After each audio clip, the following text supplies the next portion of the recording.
मेरा नाम आमिर है और मैं देखने में काफ़ी अच्छा था। मेरे घर के हालात ठीक न होने की वजह से मुझे दूसरे घर का काम करना पड़ता था। मेरी मालकिन बहुत ही सुंदर और जवान थी। मेरी निगाह बार बार मालकिन के गोरे बदन पर जाकर टिक जाती थी। बारिश होती तो मालकिन मुझे कमरे में बुला लेती, वजह पूछता तो पर्स निकालकर पैसे पकड़ाती और बाजार भेज देती। मैं तेज़ बारिश में साइकिल निकालता और मालकिन के काम को निकल जाता। एक रात अचानक तेज़ बारिश शुरू हो गई। मालकिन दूध का गिलास पिलाकर कहने लगी, चलो सो जा। उस रात मेरे होश उड़ गए जब मालकिन ने मेरे साथ मैं रामपुर के एक गांव में एक औरत के घर नौकरी करता था। मेरी मालकिन का गांव में बड़ा सा घर था। सहन काफ़ी बड़ा और कच्चा बना हुआ था। मैं साइकिल पर ही मालकिन के काम किया करता था। घर के सारे काम वो मुझसे ही कराती थी और बाहर का सौदा लाना भी मेरी ही जिम्मेदारी थी। लेकिन मेरी मालकिन की मुझे एक बात बिल्कुल समझ नहीं आती थी कि वह अकेली घर में रहती थी और जैसे ही रात होती 11 बजे के बाद वो मुझे कहती कि अपने कमरे से बाहर मत निकलना। ये बात मुझे बहुत ही हैरान करती थी कि मैं भला कमरे से बाहर क्यों न निकलूं।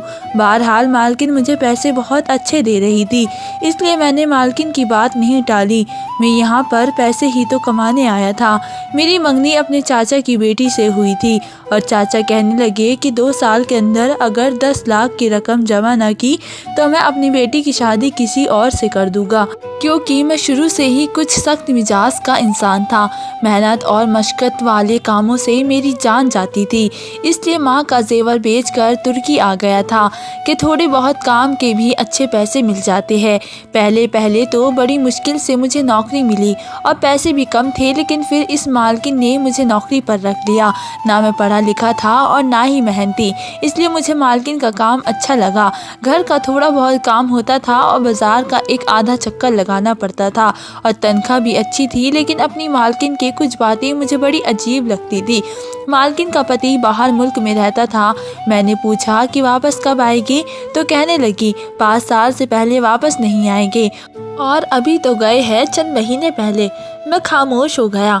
मेरी मालकिन ज़्यादा उम्र की भी नहीं थी, यूं ही कोई 35 के लगभग थी, लेकिन कभी कभी मुझे अजीब सी लगती थी। रात को 11 बजे जब मैं क्वार्टर में चला जाता तो वे बाहर से ताला लगा देती।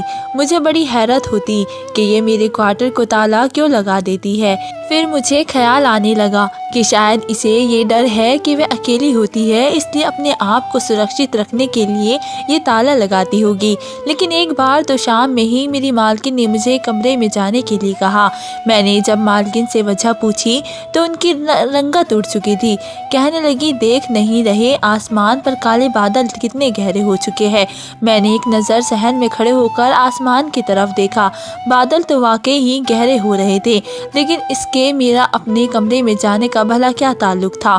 मैंने कहा, मालकिन इससे क्या फ़र्क पड़ता है? तो कहने लगी, अभी बारिश हो जाएगी।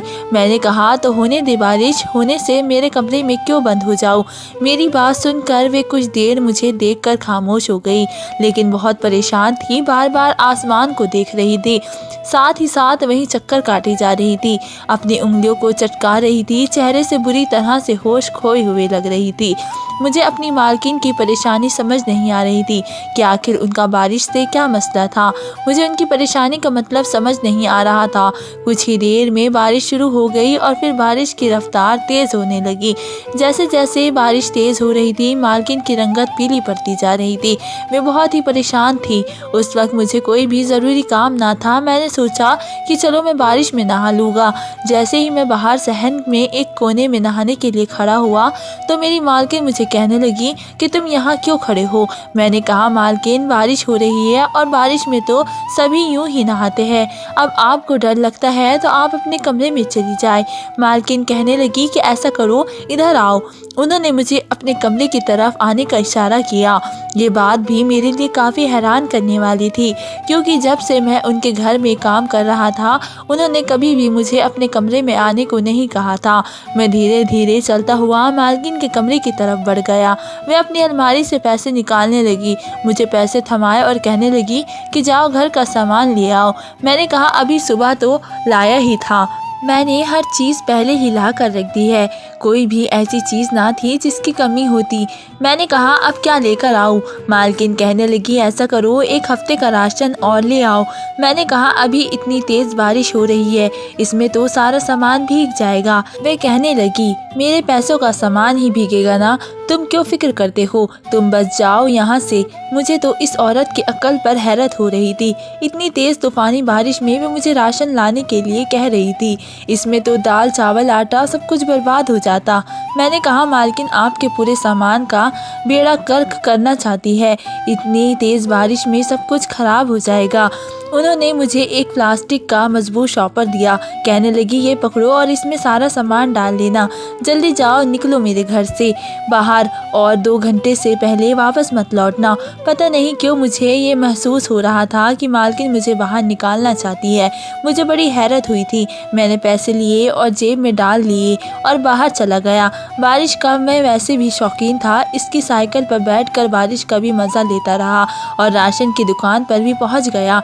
राशन वाले को पैसे पकड़ाए और मैंने कहा दाल चावल आटा जो कुछ भी है वे सब दे दो, सब जब तक सामान पूरा करो मैं आता हूँ और मुझे कोई जल्दी नहीं है, चाहे तुम 2 घंटे लगा कर सामान पैक कर देना।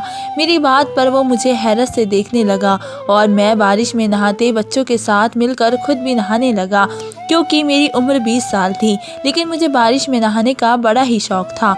गली में बच्चे नहा रहे थे, साथ में फुटबॉल खेल रहे थे, मैं भी उनके साथ फुटबॉल खेलने लगा। पूरे 2-2.5 घंटे के बाद जब बारिश काफ़ी हद तक कम हो गई तब मैं ही सामान लेकर वापस आया था। सामान भी बच गया था, लेकिन जब घर पहुंचा तो सामने का मंजर देखकर मैं कुछ परेशान सा हुआ था। मालकिन सहन में बैठी रो रही थी। मुझे तो उनके रोने की वजह समझ नहीं आ रही थी। जैसे ही मैं घर के अंदर दाखिल हुआ, मालकिन मुझे देखकर फ़ौरन से अपने आंसू साफ करने लगे। मैंने उनकी तरफ देखा तो उनकी आंखें बहुत ही सूजी हुई थी, जैसे पिछले 2-3 घंटों से वे बस रोए जा रही हो। मैं भी परेशान सा हो गया। मैंने कहा मालकिन सब ठीक तो है?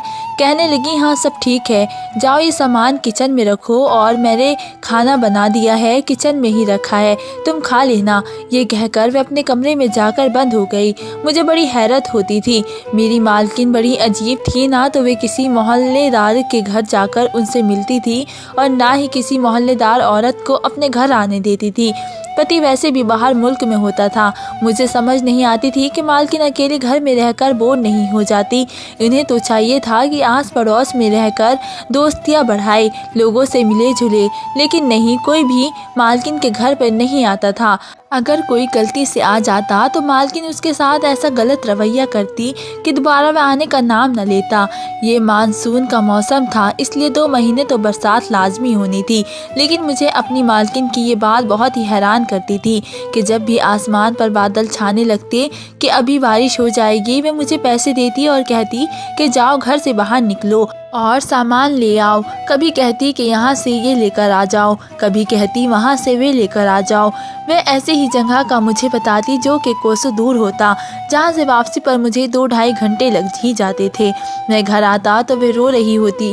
ना मुझे उसके रोने की समझ आती थी और ना ही बारिश में मुझे बाहर भेजने की। रोज़ाना बारिश में नहा नहा कर मेरी अब तबीयत खराब होने लगी थी। आज सुबह से ही मुझे छींकें आ रही थी, बुखार भी हो रहा था। मालकिन ने जब बारिश होते देखी तो कहने लगी जाकर सामान ले आओ। मैंने कहा मालकिन मुझे बुखार है, मैं नहीं जा सकता, और वैसे भी घर में अच्छा खासा राशन मौजूद है, महीना भर भी अगर राशन ना आए तो हमें ज़रूरत नहीं पड़ेगी। मेरी बात सुनकर वे परेशान सी हो गई थी। मेरी आंखों और मेरे चेहरे को देखकर कहने लगी ऐसा करो, मैं तुम्हें गर्म दूध देती हूँ और साथ में बुखार की गोली भी, वे खा लो और आराम कर लो। मुझे बड़ी हैरत हुई थी। ऐसी मेहरबानी पहले तो मालकिन ने मुझ पर कभी नहीं की थी। वे सिर्फ मुझे 1 कप चाय ही देती थी और इसमें भी दूध से ज़्यादा पानी होता था, और अब दूध का पूरा गिलास। मालकिन ने मुझे दूध के साथ बुखार की गोली दी और साथ में एक और भी दवा दी, वे शायद नींद की गोली थी। जैसे ही मैंने दूध के साथ दवा ली, कहने लगी चलो ऐसा करो, मेरे कमरे में जाकर लेट जाओ। ये सुनकर तो मैं बुरी तरह से चौंक कर रह गया था। मैंने कहा मालकिन आप क्या कह रही है, मैं आपके कमरे में कैसे सो सकता हूँ? कहने लगी बारिशों के होने से मौसम काफ़ी ठंडा हो गया है और जिस कमरे में तुम सोते हो वहाँ की छत भी टपकती है। बीमार पड़ जाओगे तो फिर कौन तुम्हें संभालेगा। मैं तुम्हारे इतने नखरे बर्दाश्त नहीं कर सकती, इसलिए तुम मेरे कमरे में सो जाओ। घर में और भी कमरे हैं, मैं वहाँ लेट जाऊँगी। मैंने कहा, मालकिन आप मुझे किसी दूसरे कमरे को बता दीजिए, मैं आपके कमरे में नहीं सो सकता। मुझे ये बात बहुत ही अजीब सी लग रही थी और अपनी मालकिन की इस बात पर हैरत भी थी कि वे मुझे अपना कमरा क्यों दे रही थी, जबकि घर में और कमरे भी खाली थे। अगर उन्हें मेरा इतना ही एहसास था तो मुझे किसी और दूसरे कमरे का भी कह सकती थी, अपना ही कमरा क्यों। मेरी बात सुनकर वे मुझे गुस्से से घूरने लगी, कहने लगी, जो कह रही हूँ वही करो, जाओ मेरे कमरे में जाकर सो जाओ। मैं बड़ा परेशान हुआ था, इनकार भी नहीं कर सकता था। एक तो बुखार था, दूसरा शायद नींद की दवाई की वजह से असर भी मुझ पर होने लगा था। मैं मालकिन के कमरे में गया और बेड पर जाकर लेट गया। 5 मिनट लगे थे कि मैं गहरी नींद में जा चुका था। सुबह जब मेरी आँख खुली तो मेरा पूरा जिस्म दर्द से चूर था। शायद मुझे अभी भी बुखार था। बड़ी मुश्किल से मैं उठकर बैठा था, लेकिन जैसे ही मेरी नज़र सामने पड़ी तो मेरे होश उड़कर रह गए थे। सामने मालकिन खड़ी हुई थी, अपनी अलमारी में से न जाने क्या निकाल रही थी। मेरी कोशिश तो यही थी चुप करके मैं कमरे से बाहर निकल जाऊँ। जाहिर है ये मालकिन का कमरा था, उनकी जो ज़रूरत की चीज़ यहाँ मौजूद थी। न जाने उन्होंने मुझे रात को अपने कमरे में क्यों सुलाया था। मैं बहुत ही मुश्किल से उठकर खड़ा हुआ था, लेकिन मेरा सर अभी भी बुरी तरह से चकरा रहा था। धीरे धीरे चलते हुए मैं कमरे से बाहर आ गया। कुछ देर बाद मालकिन आई तो कहने लगी, तुम क्यों बाहर आए? मैं तो बस अपनी ज़रूरत की चीज़ लेने आई थी। जाओ अंदर जाकर आराम करो, मैं तुम्हारे लिए नाश्ता बना देती हूँ। मुझे समझ नहीं आ रहा था कि मेरी मालकिन मुझ पर इतनी मेहरबानी क्यों कर रही थी और किस लिए कर रही थी। न जाने क्यों मुझे कुछ गड़बड़ का एहसास होने लगा था। ऐसा लग रहा था कि जैसे जो कुछ हो रहा है वे ठीक नहीं है। वे एक तुर्की औरत थी, बड़ी खूबसूरत थी, माना के 35 साल के लगभग थी, लेकिन जवान और खूबसूरत थी। मुझे इसके कमरे में रहना, उठना बैठना बिल्कुल भी सही नहीं लग रहा था। मैंने कहा, नहीं मालकिन, मैं यहीं ठीक हूँ, मैं चलता हूँ। अपने क्वार्टर में जाकर अपनी चारपाई पर लेट गया, लेकिन फिर मुझे एहसास हुआ कि पानी टपकने से मेरी चारपाई भीग गई थी और अभी मैं गीले बिस्तर पर ही लेटा हुआ था।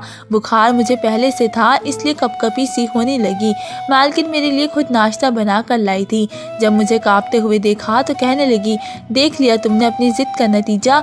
कह रही थी ना कि मेरे कमरे में जाकर लेट जाओ, लेकिन तुम बहुत ही ढीठ हो। ये कहकर उन्होंने ट्रे एक तरफ रखी और मुझे बाजू से पकड़ के सहारा देने लगी ताकि मुझे खड़ा करके सके। इस वक्त मैं बुखार की वजह से इस कदर कमज़ोरी का शिकार हो चुका था कि उनके सहारे से ही उठा, लेकिन उसके बाद मैंने उनका हाथ पीछे कर दिया और चलते हुए मालकिन के कमरे में ही जाकर बैठ गया। उन्होंने मुझे नाश्ता दिया और फिर से दवाई देती और रात तक मेरा बुखार टूट चुका था। तबीयत भी काफ़ी हद तक सही हो गई थी। पूरा दिन मालकिन ने मेरी अच्छी सेवा कर डाली थी। मैंने कहा, आप तो बहुत अच्छी है, मुझे तो लगा था कि आप बहुत गुस्से वाली मिजाज की है। ये सुनकर उनके चेहरे पर अजीब से अंदाज छा गए थे। फिर किसी गहरी सोच में चली गई। कहने लगी, मैं अच्छी नहीं हूँ, बहुत बुरी हूँ। ये कहने के बाद उन्होंने अपनी आंखों में जमे आंसू साफ किए थे और फौरन से कमरे से बाहर चली गई। मुझे बड़ी हैरत हुई कि आखिर मामला क्या है। आज रात फिर बारिश तेज़ हुई थी। जैसे ही बारिश तेज़ हुई, मालकिन की रंगत उड़ने लगी। कहने लगी, न जाने क्यों ये रोज़ रोज़ बारिश हो जाती है, कब ये मौसम बदलेगा और मेरी जान को सुकून आएगा। मैं बहुत ही परेशान हूँ इस बारिश की वजह से। मैंने कहा, मालकिन बारिश आपको क्या कहती है? कहने लगी, तुम नहीं जानते, ये बारिश मेरी जान की दुश्मन है। मैं हैरान था, ये कैसे हो सकता है? फिर उन्होंने मुझे दूध का गिलास दिया और साथ में नींद की गोली। मैंने कहा, मालकिन मैं ये क्यों खाऊं? अब तो मुझे बुखार भी नहीं है। कहने लगी, बस तुम ये खा लो और मेरे कमरे में सो जाओ। मैंने कहा, नहीं, अब मैं ठीक हूँ, अपने कमरे में सो सकता हूँ। इस बार मैंने नींद की गोली नहीं खाई थी, बस मालकिन को दिखाने के लिए ऐसा किया जैसे गोली मैंने अपने मुंह में डाल ली, लेकिन मैंने हाथ में वह गोली पीछे फेंक दी और जो कि मालकिन की नज़र में नहीं आई थी। मैंने दूध का गिलास पिया और यूँ करने लगा जैसे मुझे नींद आ रही है। मैं घर के ही दूसरे कमरे में जाकर लेट गया, क्योंकि मेरे कमरे में बारिश का पानी आता था। इस कमरे की खिड़की बिल्कुल सहन में खुलती थी। हालांकि मालकिन का कमरा अंदर की तरफ था, वहाँ से सहन साफ नज़र नहीं आता था। मैं देखना चाहता था कि आखिर मालकिन को बारिश से क्या परेशानी होती है, वे क्यों मुझे बाहर भेज देती है, और जब मैं आता हूँ तो वे रो रही होती है। मैं चुपके से कमरे की खिड़की पर जाकर खड़ा हो गया। मुझे लगता था कि जैसे सहन में कोई परेशानी है, क्योंकि जब बारिश होती मेरी मालकिन सहन में बार बार देखती रहती थी। अब भी बारिश हो रही थी। मुझे पक्का यकीन था कि मालकिन सहन में ज़रूर आएगी। अभी यही सोच रहा था जब मालकिन सहन में आई। सहन बिल्कुल कच्ची मिट्टी का था और एक कोने की तरफ जाकर मिट्टी खोदने लगी। मुझे हैरत हो रही थी कि ये क्यों मिट्टी इकट्ठी करेगी। मिट्टी उठा उठा कर वे दूसरे कोने की तरफ फैलाती और उसके ऊपर डालने लगती और इसे अपने हाथों से बराबर करने लगती। मुझे यूँ लग रहा था जैसे इस मिट्टी को वे छुपाने की कोशिश कर रही है, या मिट्टी के अंदर कुछ ऐसा है जो बारिश की वजह से दिख जाएगा। उन्हें ये डर था कि कहीं वे मिट्टी वहाँ से हटने से अंदर की चीज़ दिखने न लगी। शायद मालकिन का कोई जेवर या पैसे उसके अंदर है जो मालकिन छुपाना चाहती है, जब भी मुझे बाहर भेज देती है। अब मुझे याद आने लगा कि जब भी मैं बाहर से वापस आता था तो मालकिन के कपड़ों को मिट्टी लगी होती थी और वे रो रही होती थी और एक कोने में वे मिट्टी डाल रही थी। वे हिस्सा पूरा मिट्टी से ढका हुआ था और पहले कभी तो मैंने इस बात पर इतना ध्यान नहीं दिया था, लेकिन आज सब कुछ याद आ रहा था। कुछ देर बाद मालकिन यही करती रही और फिर रोने लगी। रोते हुए वे अपनी कमरे में चली गई। मैं अपने कमरे से बाहर निकला और उस मिट्टी को हटाकर देखा तो मेरे होश उड़ गए।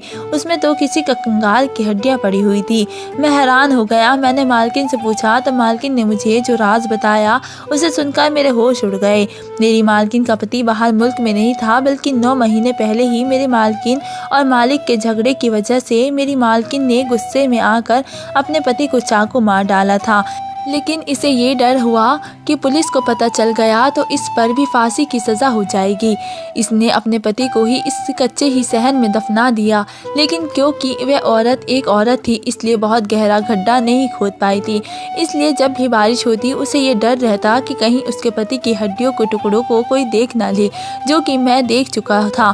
और मालकिन मुझे देख कर रोने लगी और मेरे सामने हाथ जोड़ने लगी, कहने लगी कि मेरे इस राज को राज रहने दो, मैं तुम्हें बहुत ही पैसे दूंगी। मैंने मालकिन की इस बात को किसी को भी नहीं बताया और बदले में वे वाकई मुझे बहुत ही पैसे देने लगी। जब पूरे 10 लाख मेरे पास जमा हो गए तो फिर मैं वापस अपने घर आ गया। वे राज अभी भी मेरे सीने में दफन है, क्योंकि मालकिन ने जो कुछ किया था गुस्से में आकर गलत ही किया था। इस गलती की वजह से वे रोती रहती और बहुत ही तकलीफ में होती, क्योंकि पति तो जीने का सहारा था और अब तो इसकी ज़िंदगी भी बेजान हो गई थी। हमेशा डर के साए में रहती थी। उन्होंने अपनी ज़िंदगी खुद ही बर्बाद कर ली थी और अब डर के साए में अकेली ज़िंदगी बिता रही थी। गुस्सा जान का दुश्मन होता है। गुस्से में उठाया गया कदम काफ़ी ख़तरनाक हो सकता है। दोस्तों, ये कहानी आपको कैसी लगी हमें कमेंट में ज़रूर बताएं। फिर आपने अभी तक हमारा चैनल सब्सक्राइब नहीं किया है तो चैनल को सब्सक्राइब ज़रूर कर ले। धन्यवाद दोस्तों।